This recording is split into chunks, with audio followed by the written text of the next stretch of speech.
에서 갚아 주시리라 라는 말씀 제목으로 함께 은혜를 나누고자 합니다. 우리 앞뒤 옆에 계신 분들과 함께 인사할까요? 사랑합니다. 축복합니다. 한 번 더 인사하겠습니다. 보고 싶었습니다. 보고 싶었습니다. 여러분, 사람은 참 다양한 감정을 가지고 있죠.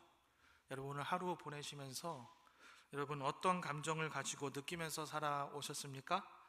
기쁨이 많으셨습니까? 속상하고 슬픈 그런 감정이 많으셨습니까? 우리가 느끼는 여러 가지 감정들이 있는데요. 그런데 그 감정 중에서 유독 아주 강력하고 끈질긴 감정이 있습니다. 여러분, 그것이 무엇인가 하면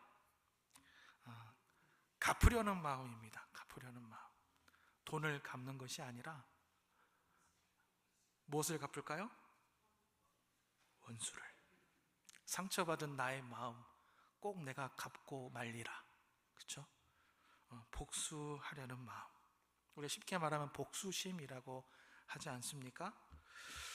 제가 살아온 80년대, 제가 80년대 초도 국민학교, 그때는 이제 국민학교였죠.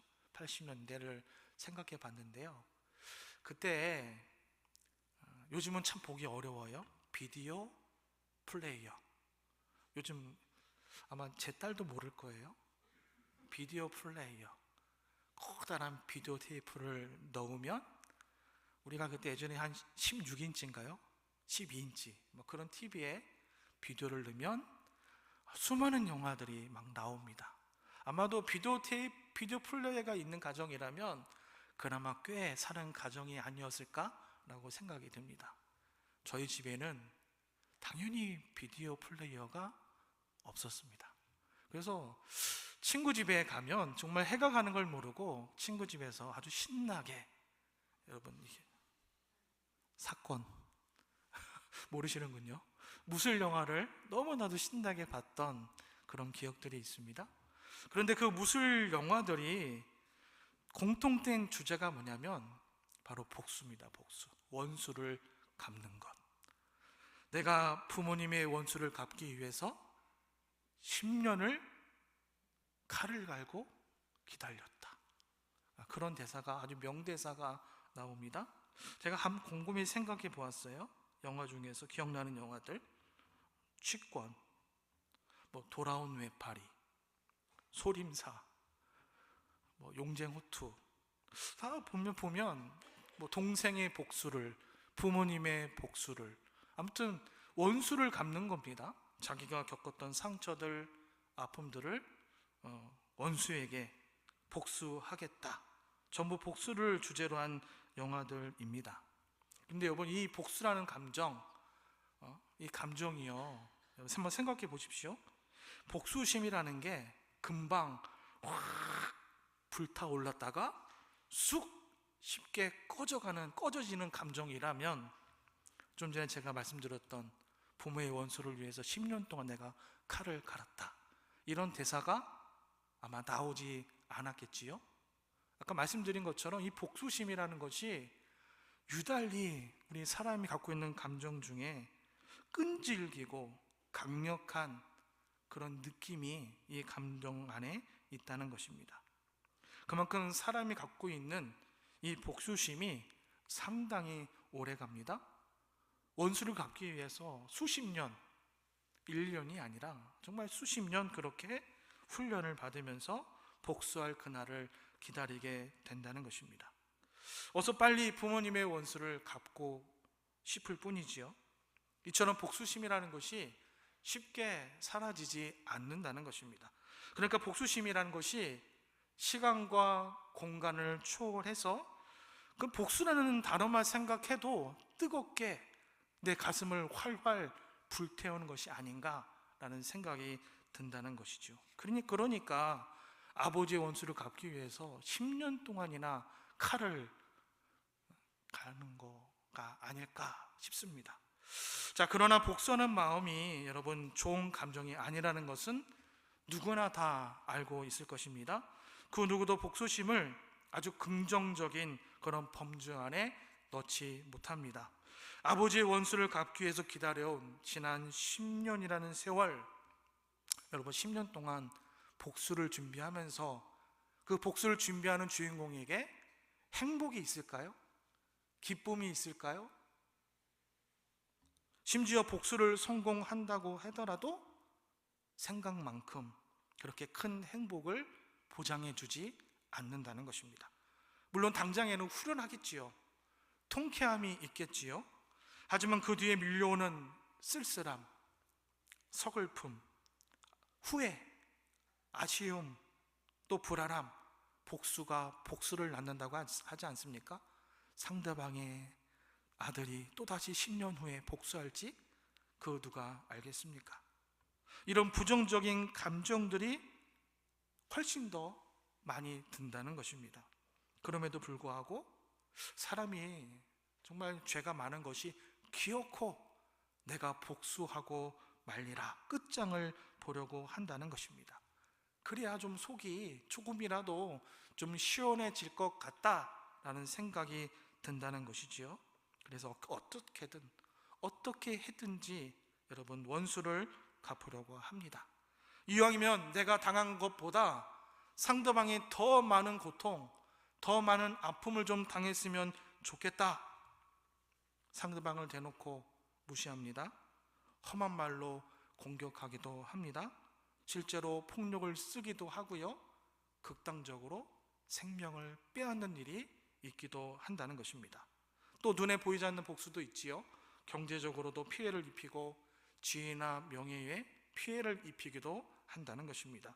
결국에 중요한 것은 여러분 어떠한 형태로든지 복수를 꼭 하려는 마음이 인간에게 있다는 것입니다. 자, 여기서 근데 중요한 것은요, 이 복수심이라는 것이 단순히 내 감정의 상태만을 이야기하는 것이 아니라는 것입니다. 복수로 이어지는 그 행위에 국한된 문제가 아니라는 것입니다. 복수심은요, 우리의 신앙생활과 밀접한 관계가 있다는 것입니다. 복수심은 우리의 신앙에 상당한 악한 영향을 끼친다는 것입니다. 여기에는 몇 가지 이유들이 있는데요, 오늘 말씀을 좀 몇 절 한번 찾아서 같이 보면서 이 시간에 은혜를 나누고자 합니다. 자, 우리의 신앙에 나쁜 영향을 주는 이유가 있습니다. 첫 번째로 복수심은 하나님이 원하시는 마음이 아니라는 것입니다. 하나님께서는 우리가 이 땅 가운데 살아갈 때 평안하기를 원하고 우리에게 기쁨이 넘치기를 원하고 우리가 정말 행복하게 이 땅을 살아가기를 원하신다는 것입니다. 성경을 보면 하나님께서 분명히 우리에게 평안과 기쁨과 행복을 약속하셨다는 것을 우리가 너무나도 잘 알고 있지 않습니까? 요한복음 14장 27절 말씀해 보니까 세상에 줄 수 없는 평안을 내가 너에게 주노라, 우리에게 분명히 평안을 주시겠다고 말씀하셨습니다. 자, 예레미야서 29장 11절 말씀을 볼까요? 예레미야서 29장 11절 말씀해 보니까 여호와께서 이렇게 말씀하십니다. 우리 같이 한번 읽어볼까요? 시작. 여호와의 말씀이니라, 너희를 향한 나의 생각을 아나니 평안이요 재앙이 아니니라, 너희에게 미래와 희망을 주는 것이니라. 여러분, 하지만 이 복수심이 이 평안이랑과는 거리가 좀 멀다는 것입니다. 평안과 기쁨과는 복수심이 완전히 반대되는 상극이나 마찬가지라는 것이지요. 그러므로 복수심을 품는다, 복수하고 싶은 마음이 생긴다는 그 자체로 이미 우리의 신앙생활에 나쁜 영향을 줄 수가 있다는 것입니다. 자, 두 번째, 하나님께서는 우리에게 복수하지 말아라 라고 말씀하셨다는 것입니다. 여러분, 기쁜 일이 생기면 우리가 웃음이 나오지 않습니까? 슬픈 일이 생기면 눈물이 나고, 그런데 복수하고 싶은 생각이 들면 그 죄성의 마음이 반드시 내가 복수하고 말리라, 그런 마음이 생긴다는 것입니다. 여러분, 그런데 하나님께서는 우리가 직접 복수하는 것을 금지하셨다는 것입니다. 자, 말씀을 한 절 더 보겠습니다. 로마서 12장 19절 말씀인데요. 자, 같이 한번 읽어보겠습니다. 시작. 내 사랑하는 자들아, 너희가 친히 원수를 갚지 말고 하나님의 진노하심에 맡기라 기록되었으되 원수 갚는 것이 내게 있으니 내가 갚으리라고 주께서 말씀하시니라. 아멘. 사랑하는 성도 여러분, 복수심은 복수의 씨앗과도 같다는 것입니다. 여러분, 복수의 씨앗을 심고 있다는 것, 내가 복수의 마음을 품고 있다는 것은요, 기회만 된다면 언제든지 내가 복수할 준비가 되어 있다는 것입니다. 이런 이유 때문에 복수하는 이 행위는 말할 것도 없고, 복수심의 이 감정은 분명히 하나님 말씀에 어긋난다는 것을 우리가 알 수 있습니다. 하나님 말씀에 반대된다는 것을 분명히 우리에게 말씀하고 있다는 것입니다. 성경 말씀에 보면 하나님께서 분명히 복수하지 말라고 하셨을 뿐만이 아니라 복수심도, 복수하라는 이 마음도 품지 말라고 하셨다는 것을 우리가 분명히 알 수가 있다는 것입니다. 자, 말씀을 한 절 더 보겠는데요. 에베소서 4장 26절과 27절 말씀 자막을 한번 보여주십시오. 26절과 27절인데요. 두 절 말씀도 같이 한번 읽어볼까요? 같이 읽겠습니다. 시작. 분을 내어도 죄를 짓지 말며 해가 지도록 분을 품지 말고 마귀에게 틈을 주지 말라. 자막을 계속 띄워주세요. 여러분, 26절 보십시오. 분을 내어도, 여러분, 복수하려는 마음이 생겨도 죄를 짓지 말고, 복수하지 말고, 해가 지도록 분을 품지 말고, 그러니까 복수하려는 이 마음을 끝까지 계속해서 품지 말라는 것입니다. 27절 말씀 보십시오. 마귀에게 틈을 주지 말라. 복수를 저지르지 않도록 조심하라는 것입니다. 복수를 저지르지 않도록, 복수하지 않도록 조심해라, 주의하라, 분명히 말씀하고 있다는 것입니다. 사랑하는 성도 여러분, 순간적으로 잠깐 우리가 분노하는 순식간 짧은 그런 감정이 들 때가 있지 않습니까? 그럴 때 정말 어쩔 수 없는 짧은 시간이나마 잠깐 내가 분노할 수 있습니다. 그런데 하루 종일 이 복수심의 뜨거운 마음을, 활활 불타오르는 이 뜨거운 마음을 하루 온종일 품고 있다면 그것은 정말 문제가 된다는 것입니다. 하나님은 우리가 죄를 짓는 것, 우리가 복수하는 것, 그것을 방지하기 위해서 복수심을 품지 말아라, 복수하려는 마음을 갖지 말아라 라고 오늘 말씀을 통해서 우리에게 경고하고 있다는 것입니다. 여러분 신앙생활이 무엇입니까? 하나님 뜻대로 살아가는 것인 줄 믿습니다. 하나님 뜻을 어떻게 하면 내가 지키고 말씀대로 살아갈 수 있을까 노력하는 것, 그것이 신앙생활이 아니겠습니까? 그렇기 때문에 이 복수하려는 마음은 결코 하나님 뜻대로 살아가는 마음이 아니라는 것입니다. 만약 우리가 복수심을 품지 말라는 이 하나님의 뜻을 거역하고 정말 날마다 잠깐이 아니라 하루 종일 복수심에 사로잡힌 채 살아간다면 여러분, 어느새 말씀대로 살아갈 수가 있습니까? 어떻게 신앙생활을 우리가 할 수 있겠습니까? 복수심은 하나님 말씀에 불순종하는 것입니다. 불신앙적인 마음의 상태라는 것입니다. 그러므로 우리는 반드시 이 복수심을 우리가 잘 다스릴 줄 알아야 한다는 것입니다. 자, 마지막 세 번째는요, 하나님께서 우리에게 원수까지도 사랑하라고 말씀하십니다. 여러분, 원수, 원수가 무엇입니까? 나에게 원한이 맺힐 정도로 나에게 피해를 준 사람, 그것이 원수입니다. 정말 여러분, 원수란 말을 듣기만 해도 왠지 모르게 분노가 막 치밀어 오르지 않습니까? 우리에게 죄성이 있기 때문에 그냥 원수만 생각을 해도 그냥 내 안에 분노가 치밀어 오른다는 것입니다. 정말 나에게 얼마나 큰 피해를 끼쳤으면 그것이 원수로, 원한으로 남아 있을까요? 그런데 가만히 생각해 보면 여러분, 우리 인생 가운데, 여러분이 살아오신 인생 가운데 정말 원수를 얼마나 몇 분이나 만나 보셨습니까? 혹시 지금 원수를 품고 계신 분이 있으십니까? 아마도 얼마 되지 않을 것 같아요. 저도 당장에 생각나는 사람이 없습니다. 정말 인생을 살아가다 보면 어쩌다 한두 명 만날까?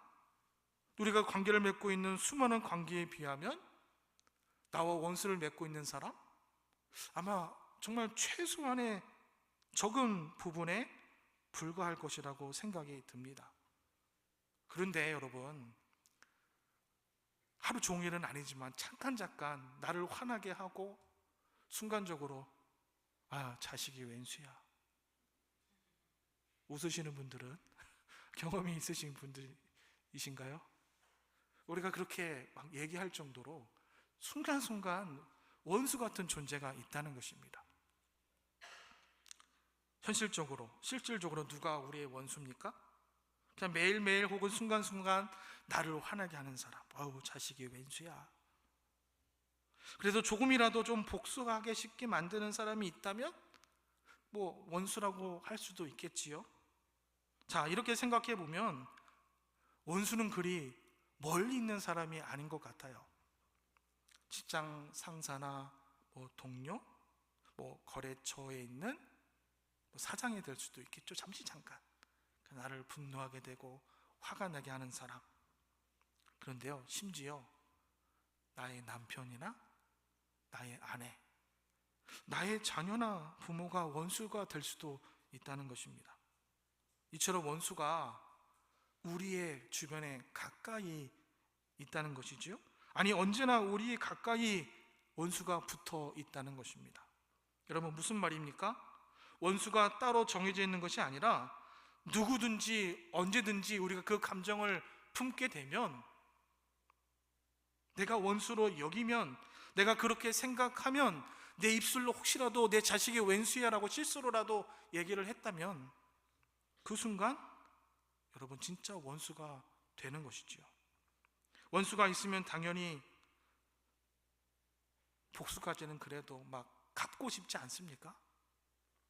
무술 영화의 주인공처럼 원수를 갚기 위해서라면 10년이고 20년이고 복수의 칼날을 갈 수가 있다는 것입니다.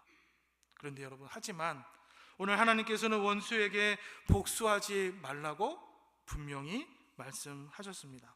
한 걸음 더 나아가서 원수까지라도 사랑을 베풀라라고 말씀을 하셨다는 것입니다. 레위기 19장 18절 말씀도 같이 한번 읽어보겠습니다. 같이 한번 읽어보겠습니다. 시작. 원수를 갚지 말며 동포를 원망하지 말며 내 이웃 사랑하기를 내 자신과 같이 사랑하라. 나는 여호와이니라. 아멘. 사랑하는 성도 여러분, 그렇다면 어떻게 하는 것이 원수를 사랑하는 것일까요? 오늘 본문 21절에 말씀하십니다. 오늘 본문 21절을 다시 한번 읽어볼까요? 21절부터 읽겠습니다. 시작. 내 원수가 배고파하거든 음식을 먹이고 목말라 하거든 물을 마시게 하라. 우리나라 속담에 미운 놈 뭐 하나 더 주죠? 떡 하나 더 주기. 그런 속담 있지 않습니까? 그러니까 미운 사람에게 내가 속상한 마음이 있지만 더 잘 대해주고 내 감정에 휘둘리지 말고 그 사람과의 관계를 잘 유지하라는 교훈이지요. 너무나 미운데 어떻게 떡을 솔직한 마음으로 더 주고 싶겠습니까? 그냥 그 입에 있는 떡도 그냥 이렇게 빼어가고 싶지 않겠습니까? 하지만 하나님께서는 미운 사람에게 필요한 것을 나누어 주라고 말씀하십니다. 호의를 베풀라고 말씀하십니다. 마음 같아서는 주고 싶지 않고 그 있는 것도 빼앗고 싶지만, 잔소리를 늘어놓고 싶지만, 그러나 다정하게 말해주고, 하나하나 따지고 싶지만 그러나 딱 눈 감아주고 그냥 넘어가주고, 알면서도 모른 척. 여러분, 우리 자녀들 꿀밤이라도 한 대 때리고 싶지만 오히려 머리를 쓰다듬어 주고, 용돈이고 뭐고 있는 것까지도 다 빼앗고 싶지만 혹시 더 필요한 것 없니? 라고 여러분 한 번 더 물어봐 주고, 하다못해 뒤에서 좀 험담이라도 하고 싶지만, 마음에 없는 칭찬이지만 그래도 해야 하는 것, 그것이 바로 원수를 사랑하는 것입니다. 그래도 갑자기 여러분 내일부터 혹시라도 나에게 친절하게 대하는 분이 있어서 혹시 이분이 그동안 나를 싫어한 분이었나? 라고 착각하시면 안 됩니다. 오해하지 마시기 바랍니다. 사랑하는 성도 여러분, 우리가 하나님 말씀에 순종해서 원수까지도 사랑하면, 그러나 오히려 이 사랑이 가장 강력한 복수가 되는 줄 믿습니다. 그리고 하나님께서는 하나님 말씀에 순종한 우리에게 상을 베풀어 주신다고 말씀하십니다. 오늘 본문 22절 말씀도 다시 한번 같이 읽어보도록 하겠습니다. 22절 같이 읽겠습니다. 시작. 그리하는 것은 빈 숯을 그의 머리에 놓는 것과 일반이요 여호와께서 내게 갚아 주시리라. 아멘. 빈 숯을 여러분 머리에 놓는다는 것은요, 이 나의 선한 행동으로 인해서 원수되었던 그 사람이 감동해서 회개에 이르게 되는 것을 말하는 것입니다. 세상 사람들은 어떻게든 자신이 당한 것, 내가 당한 속상한 그 일, 내가 분명 꼭 갚으리라, 복수하리라 다짐합니다. 행여나 복수심을 누른다 하더라도, 그것을 참는다 하더라도 어디까지나 심리적인 이유가 있다는 것이지요. 복수 해봤자 나만 손해니까 그냥 훌훌 털어버리는 사람도 있을 것입니다. 그리고 실제로 복수해봤자 복수가 또 다른 복수를 낳고, 복수가 또 다른 복수를 일으키고, 그리고 내가 생각한 것만큼 복수했는데 그다지 통쾌함도 없으니 복수하지 말자라고 생각할 수도 있습니다. 물론 다 맞는 말입니다. 하지만 우리는요, 이 세상의 사람들과 다른 이유 때문이라도 우리는 복수심을 다스리고 이 복수의 마음을 우리가 멈춰야 한다는 것입니다. 그 이유가 무엇입니까? 바로 하나님의 뜻이기 때문입니다. 하나님께서 그 마음을 원하지 않기 때문입니다. 복수심을 품는 것은 하나님의 자녀에게 결단코 어울리지 않는 그런 마음이라는 것입니다. 우리가 그런 마음을 품고 살아가는 것, 결단코 하나님께서 원하지 않는다는 것입니다. 그러므로 우리는 복수심이 아니라 여러분 사랑하는 마음을 품으시기 바랍니다. 우리는 복수하는 것이 아니라 선을 베푸시기 바랍니다. 이것이 바로 아름다운 성도의 모습이 아니겠습니까? 사랑하는 성도 여러분, 혹시 지금 나의 마음을 좀 불편하게 하는 사람이 있습니까? 마음 깊은 곳에 혹시 미운 사람이 있습니까? 복수하고 싶은 사람이 있으십니까? 한번 생각해 보십시오. 근데 오늘 하나님께서 무엇이라고 말씀하십니까? 원수까지도 사랑하라고 말씀하십니다. 원수까지도 사랑하시기 바랍니다. 그리고 그 모든 것을 하나님께 맡기시기 바랍니다. 여호와 아버지 하나님께서 반드시 갚아 주실 줄 믿습니다. 하나님께서 친히 그 모든 문제, 내 마음의 서운함, 그 모든 것들을 해결해 주실 줄 믿습니다. 그러므로 복수는 결코 우리가 해야 될 일이 아니라는 것입니다. 하나님의 일이고 하나님의 영역입니다. 우리가 해야 할 일은 하나님 말씀에 순종하는 것입니다. 원수까지도 사랑하는 것입니다. 그러므로 사랑하는 로뎀의 성도 여러분, 한 번 더 물어보고 싶습니다. 여러분, 하나님을 믿으십니까? 하나님은 신뢰하십니까? 복수하고 싶은 마음 하나님 앞에 모두 내어 맡기시기 바랍니다. 혹시라도 내 안에 이미 복수의 자리가 차지하고 있다면 그 마음도 여러분 오늘 이 밤에 이 저녁에 다 내어버리시기 바랍니다. 오늘 주신 이 말씀을 좀 기억하면서 내 손으로 복수하지 않고 전적으로 하나님 앞에 맡기시기를 바랍니다. 복수하는 그 마음을 여러분 섬김의 마음으로 바꾸시기를 바랍니다. 복수의 그 마음을 사랑의 마음으로 바꾸시기 바랍니다. 복수하는 그 마음을 하나님을 향한 믿음의 마음으로 바꾸시기 바랍니다. 충성과 헌신의 마음으로 바꾸시기를 바랍니다. 원수에게라도 내가 먼저 다가가서 좀 사랑의 손을 내밀 수 있는 우리 믿음의 로뎀 성도님들이 다 되시기를 주님의 이름으로 축원합니다.